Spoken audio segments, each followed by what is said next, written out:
हाँ जी, तो राम राम जी सर। और क्यों, उम्मीद करो बढ़िया होगा। तो क्या चले तैयारी? बढ़िया चलती होगी नहीं? तो आप बात करा अपना टॉपिक किसो विभाजन चलो जो आप समसूत्री विभाजन आप कंप्लीट कर लियो और अगलो विभाजन चलो अपनो अर्धसूत्री विभाजन जो आप भी शुरू करना है। ठीक है, अर्धसूत्री विभाजन समसूत्री है जो आप कंप्लीट कर लियो।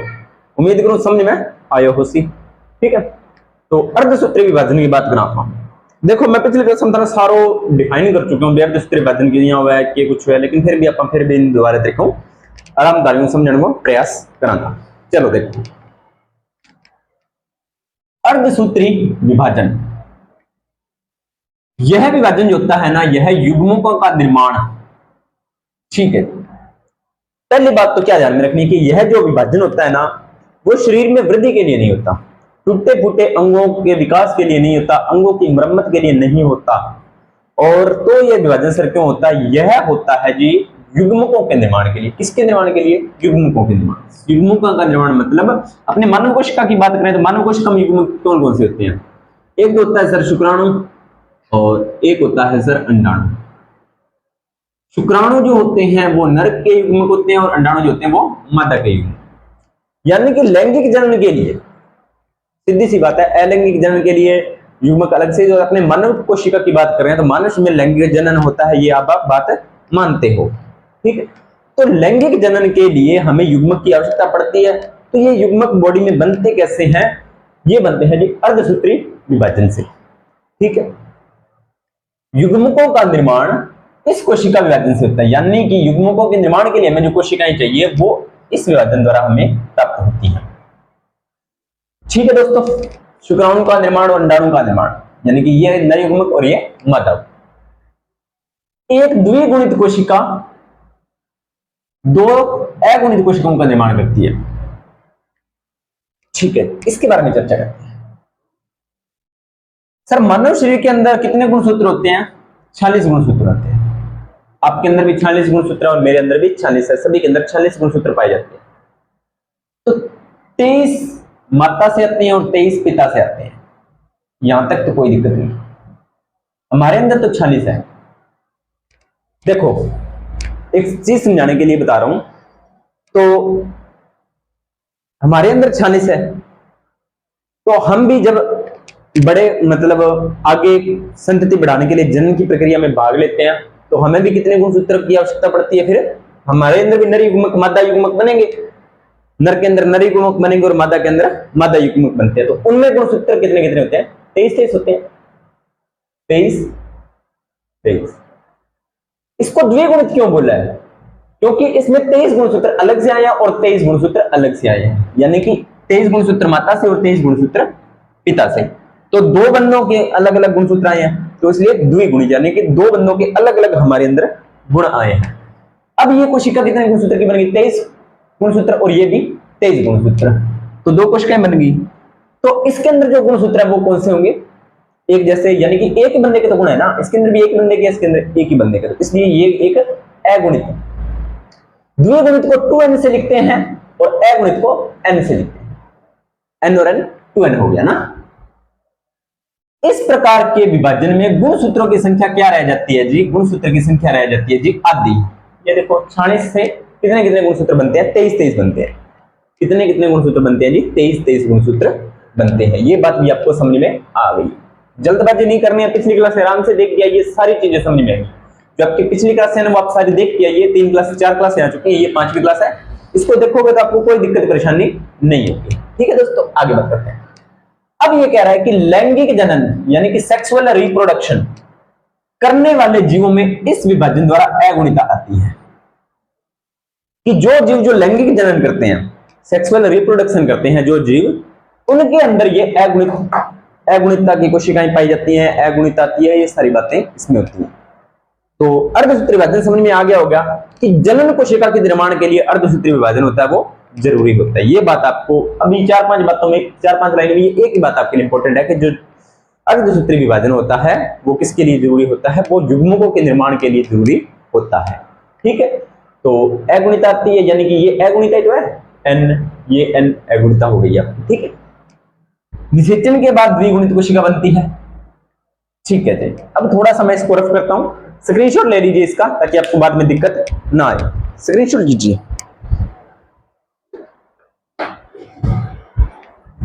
ले लिया स्क्रीनशॉट। देखिए मैं इसको इतना मिटाता हूं क्योंकि अपने को जगह समझानी है तो जगह भी तो चाहिए ना।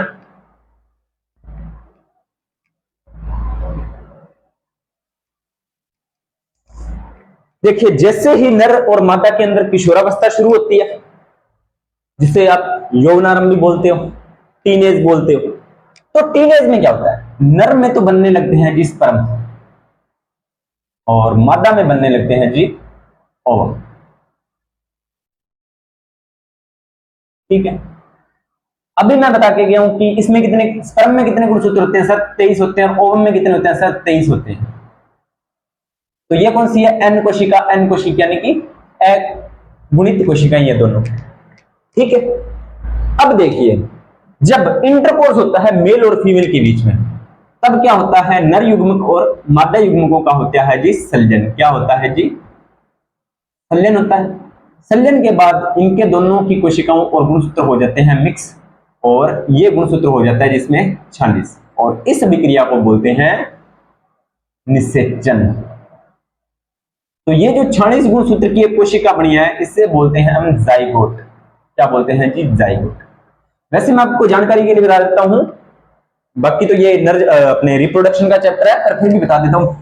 जो ह्यूमन बॉडी में निषेचन या फर्टिलाइजेशन जो होता है, ह्यूमन बॉडी के अंदर निषेचन या फर्टिलाइजेशन होता है, वो कहां पे होता है, वो होता है अंडवाहिनी में। अंडवाहिनी, या इसे फैलोपियन ट्यूब भी बोलते हैं, फैलोपियन ट्यूब, ये थोड़ा सा याद रखें। तो ये बोल रहा है कि निषेचन के बाद द्विगुणित कोशिका बनती है, तो ये बन गई ना 46 गुणसूत्र की द्विगुणित कोशिका। चलिए, इसमें भी आपको इतना ही बताया है 4-5 बातों में कि सर जो अगुणित कोशिका, जो आपका अर्धसूत्री विभाजन होता है, उसमें क्या होता है, उसमें द्विगुणित कोशिका से अगुणित कोशिकाओं का निर्माण होता है, और उसके बाद में जो द्विगुणित कोशिका होती है वो अगुणित कोशिकाओं के मिलने से बनती है। ठीक है, चलिए आगे बात करते हैं। अब इसकी शुरुआत करते हैं। जो आपका अर्धसूत्री विभाजन होता है वो होता है सर 2 प्रकार का। कितने प्रकार का, 2 प्रकार का होता है अर्धसूत्री विभाजन। कितने प्रकार का, 2 प्रकार का। अर्धसूत्री विभाजन फर्स्ट और अर्धसूत्री विभाजन सेकंड।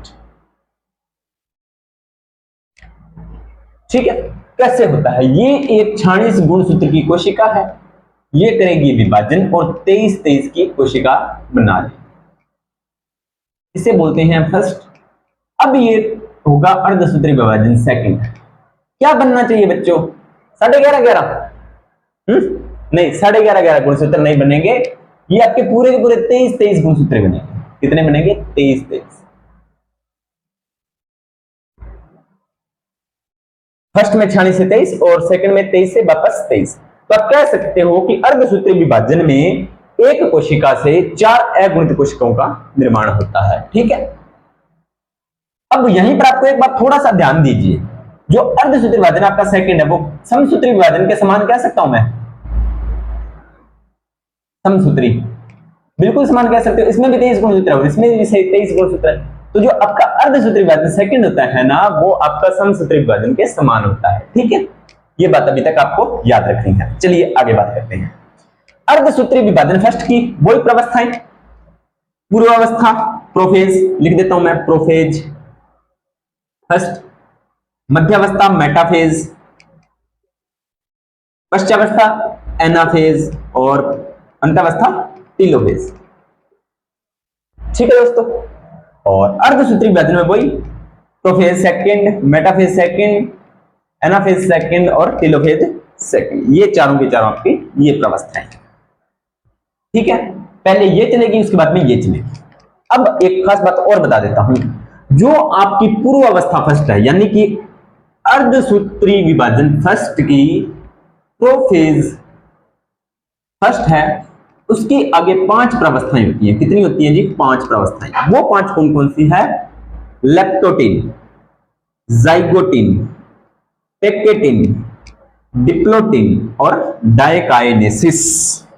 ठीक है, जिसको बोलते हैं तनुपट, इसको बोलते हैं लेप्टोटिन को बोलते हैं तनुपट, जाइगोटिन को बोलते हैं युग्मपट, टेकेटिन को बोलते हैं स्थूल पट और डिप्लोटिन को बोलते हैं द्विपट और डायकाइनेसिस को बोलते हैं पारगति क्रम। ये आपको थोड़ा सा नाम ध्यान में रखना है। और यहां पर मैंने लिख ही दिया कि जो अर्धसूत्री विभाजन आपका सेकंड होता है यह समसूत्री विभाजन के समान होता है। ठीक है दोस्तों, चलिए अब इसके बारे में थोड़ा सा आगे चर्चा करते हैं। अब भी अपने को चाहिए ये दोनों चीजें चाहिए ना, इसको मिटा देते हैं।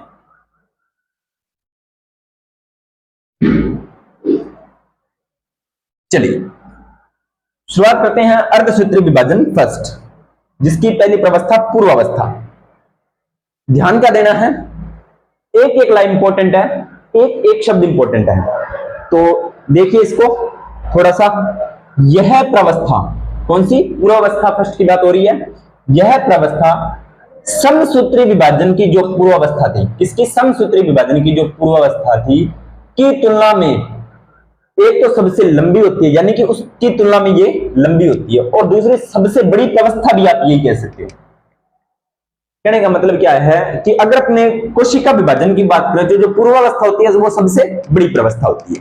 ठीक है, चाहे वो समसूत्री विभाजन हो चाहे वो अर्धसूत्री विभाजन हो। लेकिन अब ये बात कर रहा है कि जो अर्धसूत्री विभाजन फर्स्ट की जो आपकी पूर्वावस्था है, अर्धसूत्री विभाजन फर्स्ट की पूर्वावस्था फर्स्ट या प्रोफेज फर्स्ट है ना, वो सब समसूत्री विभाजन की पूर्वावस्था प्रोफेज के मुकाबले ज्यादा लंबी है। ये बात ये कह रहा है। अब कह रहा है इसकी जो पूर्वावस्था फर्स्ट है, गुणसूत्रों के व्यवहार के आधार पर इसकी 5 उप प्रवस्थाएं और हैं। किसकी, प्रोफेज फर्स्ट की। पहले की बात करते हैं, कौन सी है, बात करते हैं लेप्टोटिन, या इसको क्या बोलते हैं, इसको बोलते हैं तनुपट। लेप्टोटिन, या यहां पर मैं लिख देता हूं तनुपट। ठीक है बच्चों, क्या होता है, इस अवस्था में गुणसूत्र स्पष्ट दिखाई देते हैं। लो जी बात करते हैं फर्स्ट की। कोशिका के अंदर क्या होते हैं, गुणसूत्र होते हैं इस तरह से। तो ये आपको गुणसूत्र क्या दिखाई जाएंगी जी, गुणसूत्र आपको स्पष्ट दिखाई देते हैं। ठीक है जी, इसे गुलदस्ता अवस्था भी कहते हैं। क्यों कहते हैं, क्योंकि इसमें जो गुणसूत्र होते हैं ना वो इस टाइप से, मतलब आपको स्पष्ट दिखाई देते हैं पूरे इस तरह से। ठीक है, गुलदस्ते समान, इसलिए इसे गुलदस्ता अवस्था भी कहते हैं। कौन सी अवस्था कहते हैं, गुलदस्ता। कौन सी अवस्था है ये, गुलदस्ता। किस अवस्था को कहते हैं, लेप्टोटिन को कहते हैं जी, लेप्टोटिन को गुलदस्ता अवस्था भी कहते हैं। अब कह रहा है कि गुणसूत्रों का संघनन इसी अवस्था में होता है। देखो अभी क्या, गुणसूत्र स्पष्ट आपको दिखाई दे रहे हैं, तो याद कीजिए जब मैंने समसूत्री आपको विभाजन पढ़ाया था तो गुणसूत्रों का संघनन हुआ था ना, क्या हुआ था, गुणसूत्रों का संघनन, गुणसूत्र का संघनन हुआ था, तभी तो आपको गुणसूत्र स्पष्ट दिखाई दिए थे। तो यही तो ये बोल रहा है कि गुणसूत्रों का संघनन होता है और गुणसूत्र स्पष्ट दिखाई देते हैं, और इसी में गुणसूत्रों का जो संघनन है वो इसी अवस्था में क्या रहता है, इसी अवस्था तक जारी रहता है। ठीक है बच्चों, अब अगली व्यवस्था आ जाती है, कौन सी, लेप्टोटिन होगी समाप्त। कैसे कि इस अवस्था में गुणसूत्र स्पष्ट दिखाई दे गए आपको, गुलदस्ता अवस्था कहते हैं, और इसे संघनन अवस्था इसमें जारी रहती है। चलिए आगे बात करते हैं जाइगोटिन। कौन सी, जाइगोटिन, या इसको बोलते हैं युग्म पट। क्या बोलते हैं, युग्म पट। ये आपको थोड़ा सा ध्यान में रखना है, समझना इस बात को। क्या कह रहा है, गुणसूत्रों का युग्मन प्रारंभ होता है, यानी कि गुणसूत्रों में क्या होता है, युग्मन प्रारंभ, गुणसूत्रों में क्या होता है, युग्मन प्रारंभ हो जाता है। क्या हो जाता है गुणसूत्रों में, युग्मन। युग्मन कैसे सर, गुणसूत्रों में युग्मन का अर्थ है कि जो गुणसूत्र आपको एक जैसे होते हैं ना इस तरह से, तो वो गुणसूत्र साथ में जुड़ने लगते हैं। जो गुणसूत्र समान होते हैं या जिनके लक्षण समान होते हैं तो क्या बोलते हैं, उसे बोलते हैं सूत्र युग्मन। गुणसूत्रों का युग्मन होता है तो इसे क्या नाम, जब गुणसूत्रों का क्या होगा, युग्मन। युग्मन का मतलब होता है बेटा जी जुड़ना, तो इसे बोलते हैं सूत्र युग्मन, सूत्र युग्मन। ठीक है, ये जो सूत्र युग्मन होता है वो कौन से गुणसूत्रों में होता है, तो आपको ध्यान में रखना है, ये सूत्र होता है, सूत्र युग्मन होता है आपका समजात गुणसूत्रों में। कौन से गुणसूत्रों में, समजात। समजात का मतलब जिन गुणसूत्रों का समान होते हैं। ठीक है, चलिए सूत्र युग्मन के साथ एक जटिल संरचना का निर्माण होता है। अब क्या होता है, गुणसूत्र सारे इकट्ठे हो जाते हैं और इस तरह से एक जटिल संरचना बनती है। ये इस तरह से ध्यान दीजिए, सारे गुणसूत्र क्या होते हैं, आपस में जुड़ जाते हैं। जो समजात गुणसूत्र होते हैं वो आपस में जुड़ जाते हैं और एक जटिल संरचना बनती है। गुणसूत्र आपस में जो सूत्र युग्मन के साथ, सूत्र युग्मन क्या हुआ था, गुणसूत्रों का युग्मन था सूत्र युग्मन। अब ये सूत्र युग्मन के बाद क्या होता है, जटिल संरचना बनती है इस प्रकार से। ध्यान से देखिए, ये गुणसूत्र इसके साथ जुड़ गया, ये गुणसूत्र इसके साथ जुड़ गया, यहाँ पर और भी गुणसूत्र आप जोड़ सकते हो, तो ये इसके साथ जुड़ गया, ठीक है, इस प्रकार से। तो यह जटिल संरचना आपकी क्या कहलाती है, ये कहलाती है आपकी सिनेप्टोनिकल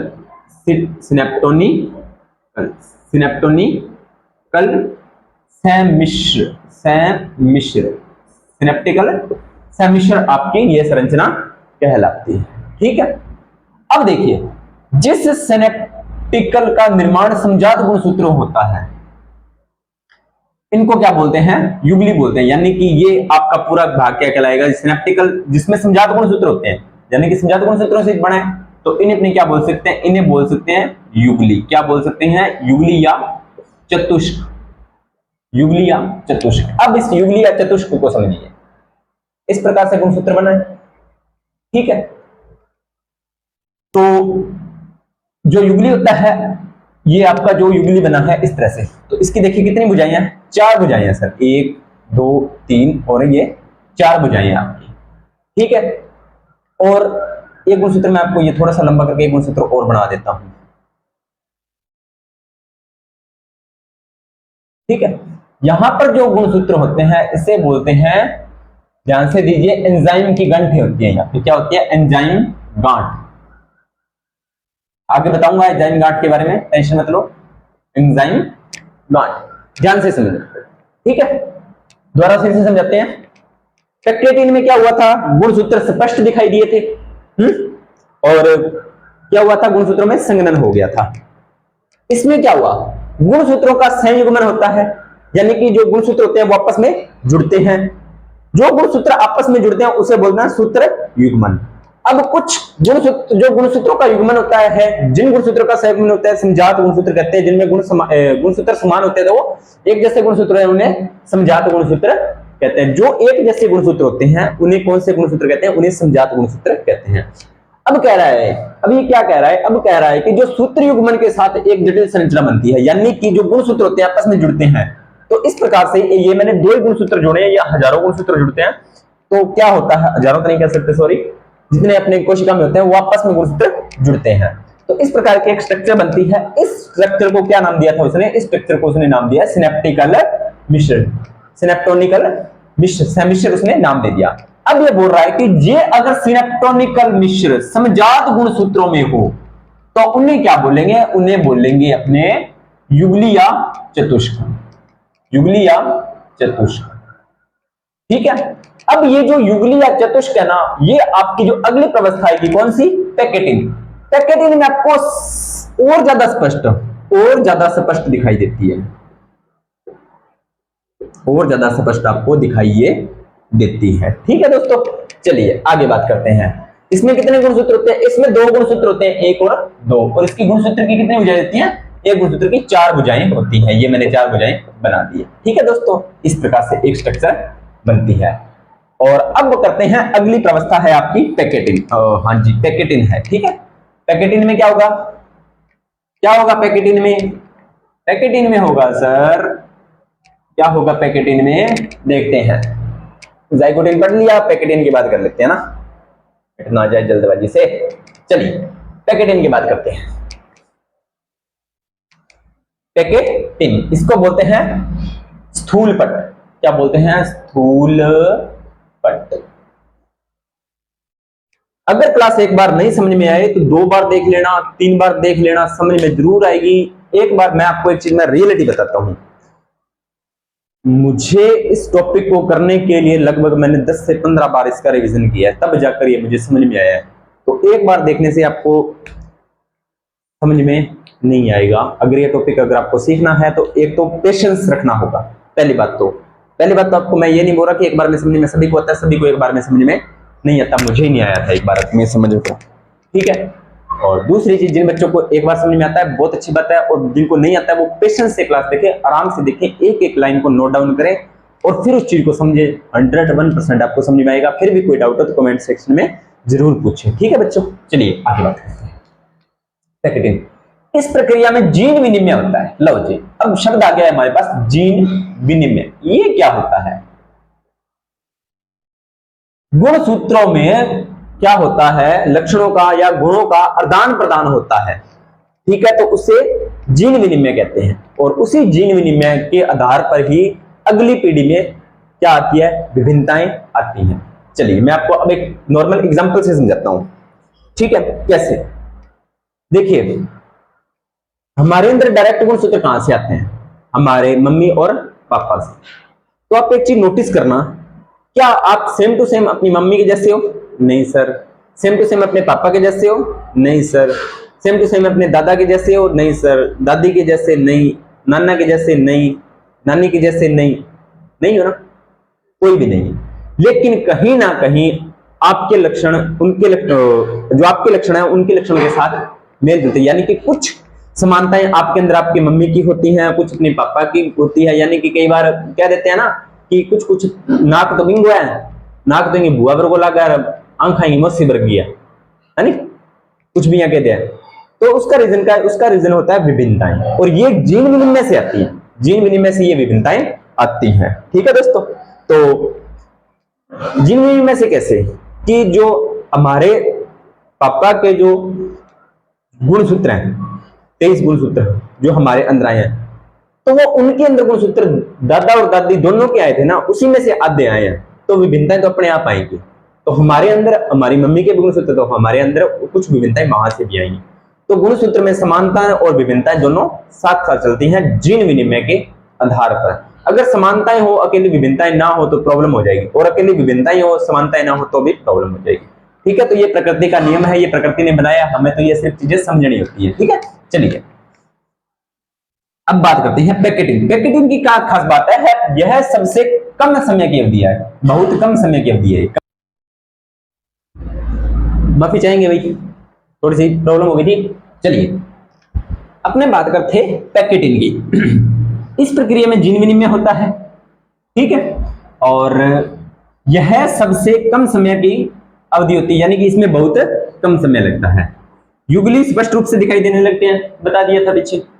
जीन विनिमय क्या होता है? दो समजात गुणसूत्रों के आनुवंशिक पदार्थ, यानी कि जो दो समजात गुणसूत्र हमने बनाए थे उनके आनुवंशिक पदार्थ कौन कौन से थे? डीएनए और आरएनए।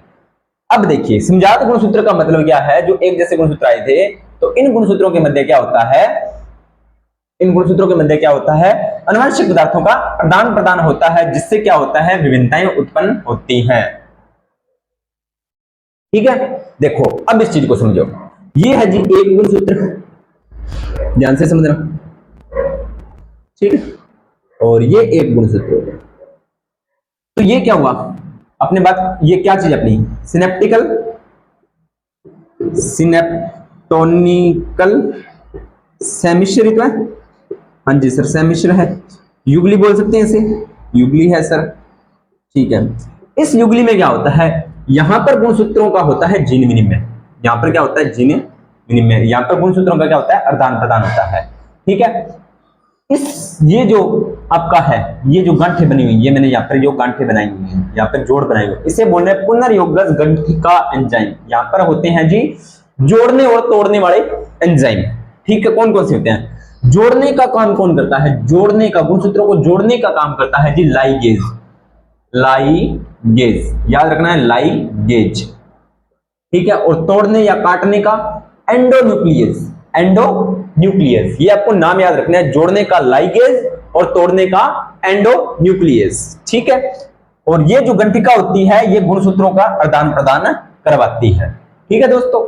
इन सारों के परिणाम स्वरूप गुणसूत्र जुड़े हुए दिखाई पड़ते हैं, यानी कि गुणसूत्रों जीन विनिमय हो गया है और गुणसूत्र आपस में जुड़े हुए आपको दिखाई पड़ते हैं। ये होती है आपकी पैकेटिंग अवस्था। इसका स्क्रीनशॉट आपने पहले ले लिया था। उसके बाद में अपनी दो अवस्थाएं और बचती हैं, डिप्लोटिन और डायाकाइनेसिस, ठीक है। इसी को अपने थोड़ा सा देख लेते हैं, ज्यादा लंबी चौड़ी ये नहीं है, उसके बाद में आगे चर्चा करते हैं। स्क्रीनशॉट दीजिए इसका। हाँ जी, तो स्क्रीनशॉट ले लीजिए इसका, क्योंकि बाद में फिर आपको लगेगा कि सर कचरा कर दिया। चलिए, ज्यादा कुछ नहीं है इसमें।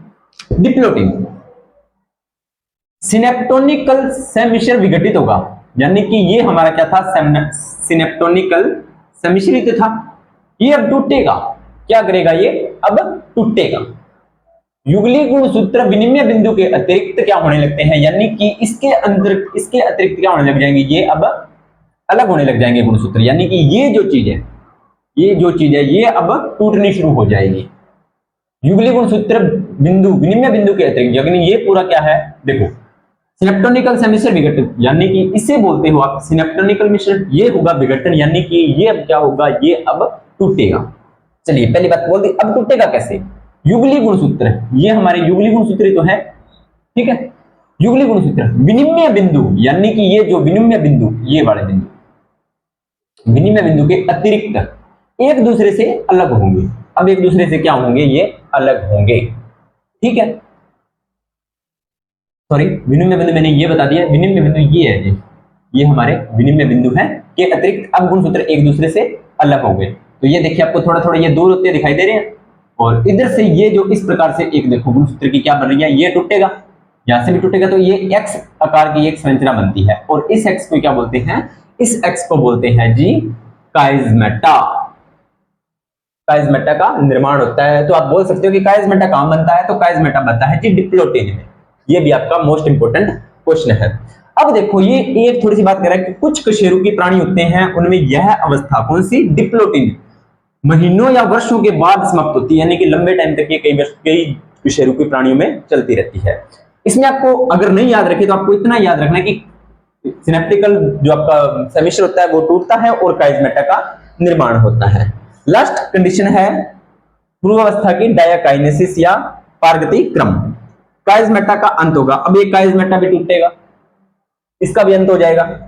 गुणसूत्र क्या होंगे, पूर्ण रूप से संग्रहित हो जाएंगे। अब गुणसूत्र पूर्ण रूप से हमें स्पष्ट दिखाई देने लग जाएंगे। याद कीजिए समसूत्र विभाजन पूर्वावस्था में भी तो यही हुआ था, गुणसूत्र पूर्ण रूप से में, तो यानी कि पूर्वावस्था खत्म होने वाली है ना, तो गुणसूत्र क्या होता है, पूर्ण रूप से संग्रहित हो जाते हैं। तर्कु तंतु समजात गुणसूत्रों को अलग करने में सहायता करते हैं। वही बात, गुणसूत्र किनारों पे जाएंगे, ये वो सारी कहानियां होगी। केंद्रिका विलुप्त होगी, केंद्रक झिल्ली विलुप्त होगी, ये सारी बातें इसमें होती रहेंगी जो हमारी पूर्वावस्था समसूत्र विभाजन में हुई थी। उम्मीद करता हूं आपको ये कहानी समझ में आई होगी।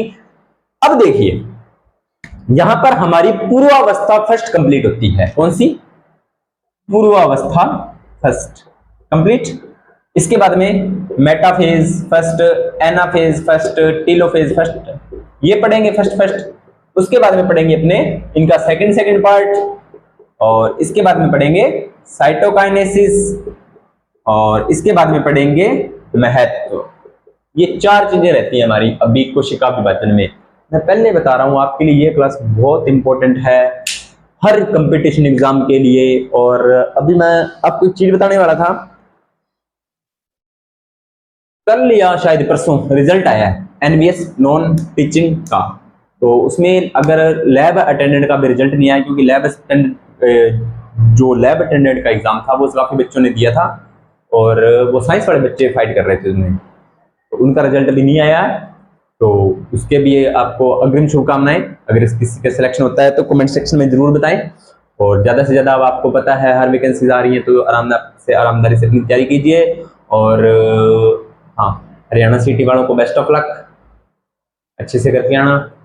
और कमेंट सेक्शन, अगर आप क्लास देख रहे हो तो कमेंट सेक्शन में साइंस के कितने क्वेश्चन आते हैं और आपने क्या आंसर किए हैं वो कमेंट सेक्शन में बताना। क्लास से कितने क्वेश्चन आए, और अपने उसकी भी एक वीडियो अलग से बना देंगे, अपनी क्लास से कितने मिले हैं कितने नहीं मिले क्वेश्चन। ठीक है दोस्तों, तो मिलते हैं नेक्स्ट क्लास के अंदर मेटाफेज के साथ, तब तक धन्यवाद।